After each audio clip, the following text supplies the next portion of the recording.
Hello guys, welcome back to Car Obsession and welcome to the brand new Renault Megane RS, a car that I've been looking to drive for ages. So let's jump in and go for a spin.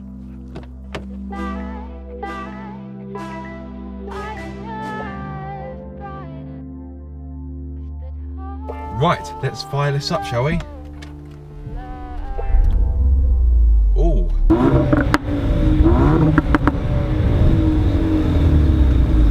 I must admit, I wasn't quite expecting it to sound that mean. Now, I've got this car for a very limited amount of time, so I really must get going. So, let's get on the road. Oh, that does sound meatier than I was expecting. So, this is my first time in a Megane RS, actually any Megane RS come to think of it. Now guys and girls, before we get cracking, I'd like to apologise. For whatever reason, my clip-on mic audio didn't record properly and it came out really crackly. I think the seatbelt was too tight on the wire. So I've had to resort to my GoPro audio, but hopefully that won't take away your enjoyment from this video. So to begin with, the driving position is lovely. These seats are set nice and low, which is exactly what you want in a hot hatch, and these seats, they're really comfortable. I won't lie, I would want a little bit more bolstering, and what I mean by that, there is plenty of bolstering, but because I'm a bit of a skinny guy, my back does feel a little bit lost back here, so when I'm cornering hard, I do go left to right a little bit. But obviously Renault didn't design these seats specifically for me. It's disappointing, should have done that, Renault. This feels pretty good. First impressions are good. This 6-speed manual gearbox has got a really nice mechanical change to it. It snicks into place beautifully. Now, if you don't want a 6-speed manual gearbox, you can have a 6-speed automatic, but really guys, I would urge you to get a 6-speed manual. A hot hatch needs to have a manual, not unless it's pushing out crazy power like an A45 or an RS3, of course. But I'm not here to talk about those cars. I'm here to talk about the Megane, and yeah, it picks up pace really well. Now, unlike its predecessors, this car has downsized its engine. It now has a turbocharged 1.8 litre petrol engine, which produces 280 PS, which is 276 brake horsepower, I believe, and it has 390 Newton meters of torque. But what does it mean for top speed and 0 to 62 times? Well, this car will hit 62 miles per hour in 5.8 seconds, which is pretty good for its class, although it's not quite as fast as a Honda Civic Type R.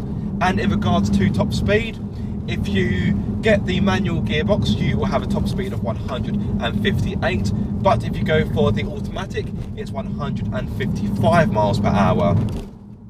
Now, in case you're wondering, if you go for the automatic, the 0 to 62 time is exactly the same, so don't think that you'll be going faster by getting the auto. In fact, the manual is exactly the same, and as I've mentioned, it does offer a slightly higher top speed. Right, open stretch of road, let's see what this bad boy can do. Yeah, you know what? I drove the Honda Civic Type R this time last year, and that car really bowled me over. So, this Megane RS has got a lot to live up to. However, so far, it's up to the task. So not only does the new Megane RS have a new engine, but it's packed with a fair amount of technology. So it's got a feature called 4Control, which basically means this car has got 4-wheel steering, which is the only car in its class to offer such a functionality. So if you're going faster than 37 miles per hour or 62 miles per hour in race mode, the rear wheels will steer with you to give you better stability.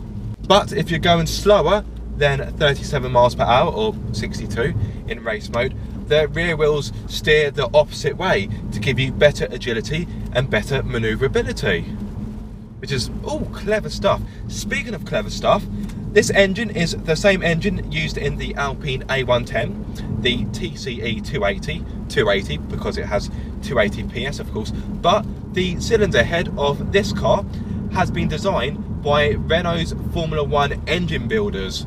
So a hot hatch with F1 tech. Not bad at all. Despite all of its technology, the new Megane RS doesn't actually have adaptive dampers. Instead, it's got hydraulic bump stops inspired by the world of rallying. This car has got the Cup chassis, which would cost you £1,500 as an option. It gives you a limited slip differential, red brake calipers, stiffer dampers and springs, and a beefed up anti-roll bar. And even though this car is stiffer, it's still relatively compliant. It is quite bumpy, I won't lie, particularly at low speeds.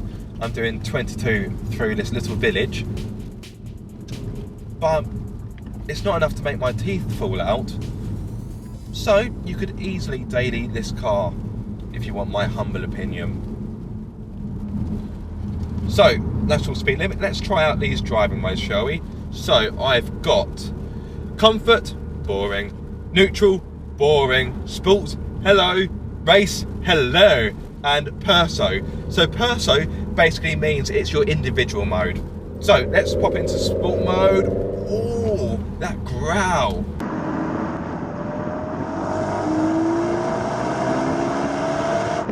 It's angry. It's almost as if it's seen a Type R and it's going grrr. Oh yes. So as you would expect, in sport mode, everything becomes tauter, more responsive. I really wasn't expecting this car to sound this good.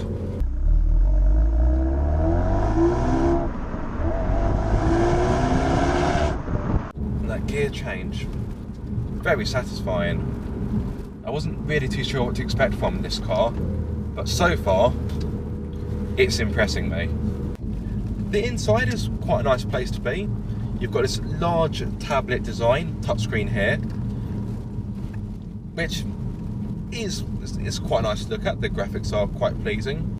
What I will say about the touchscreen is it is a little bit laggy. It's not quite as intuitive as you would have wanted. When I stepped into this car to turn the climate control off, I must admit it was a bit of a faff.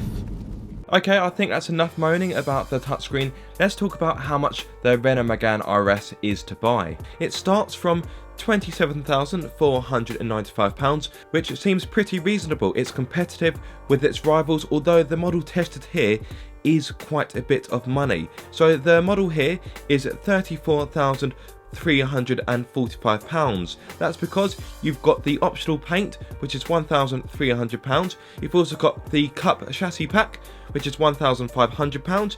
You've also got an Alcantara pack, that's £1,200. An Alcantara steering wheel, that's £250. 19-inch alloy wheels, they are £950.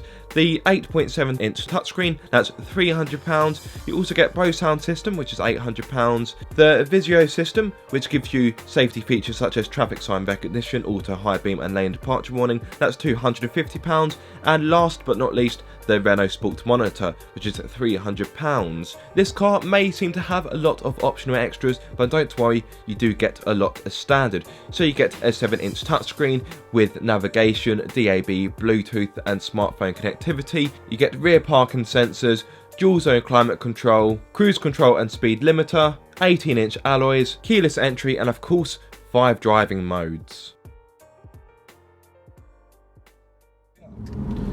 So let's talk about this car's weight, because it is a little bit of a polka.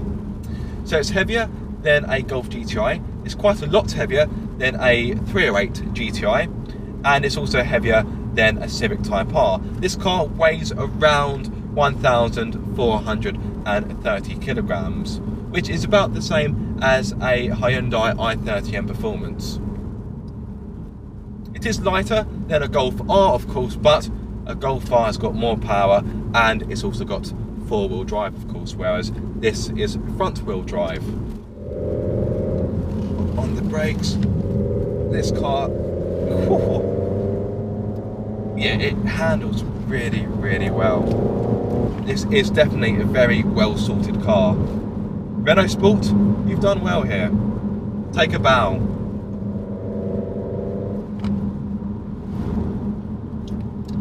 The 6-speed manual gearbox is really nice to use.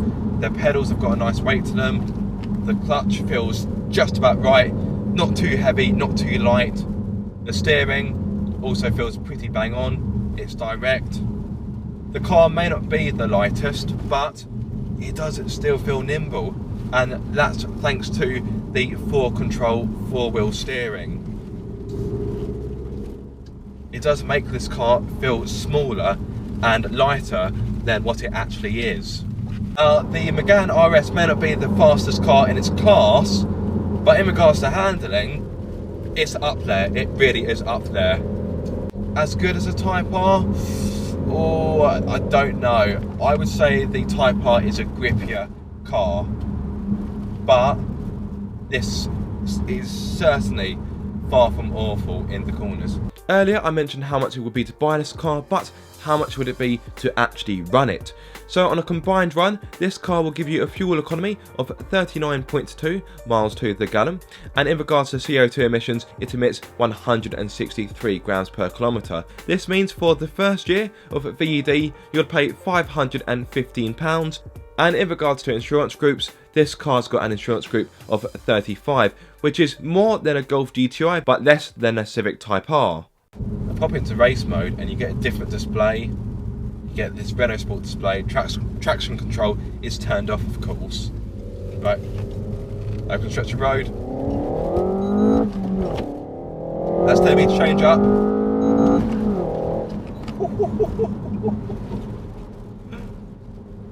Yeah, that's pretty exhilarating, I won't lie. No doubt the Megane RS is a quick car, but it's still a hatchback, so it still needs to be practical. In the front there's a good amount of space, but in the rear it is a little bit tight. With a driver's seat set for myself, rear legroom was quite tight and headroom wasn't exactly fantastic either. Just in case you're wondering, I'm 6'2", so taller adults may find the back of the Megane RS to be a little bit cramped. However, it does offer a decent sized boot. It offers 384 litres, which is a little bit more than a Volkswagen Golf GTI, but not quite as much as a Honda Civic Type R or a Skoda Octavia VRS. So on my short drive with the new Renault Megane RS, I have to say I'm impressed. I would want to spend a little bit more time with it, of course I would, who wouldn't? And yes, this isn't a full review, it is a first drive video, but like I say, so far I'm quite impressed, but time for me to finish. I hope you have enjoyed this video. If you have, give it a massive thumbs up. If you are subscribed, don't forget to click that bell icon so you get notified every time I make a video. And if you aren't subscribed, guys, what are you waiting for? Be sure to subscribe for more car obsession.